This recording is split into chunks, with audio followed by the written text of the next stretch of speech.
Здравейте!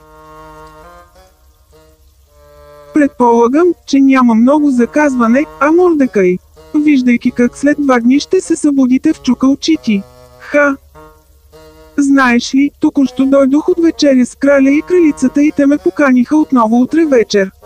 Хех, предполагам, че трябва да ме харесат. Защо не ме харесваш, Мордекай? Знаеш ли, няма да е много трудно да ми покажеш, че ме харесваш. Само малък поклон, това е всичко. Толкова ли е трудно? Кой знае, аз съм много влиятелен човек.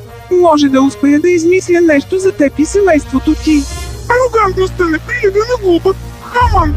Още по-малко лъжата е подходяща за дясна ръка. Никога няма да ти се поклоня.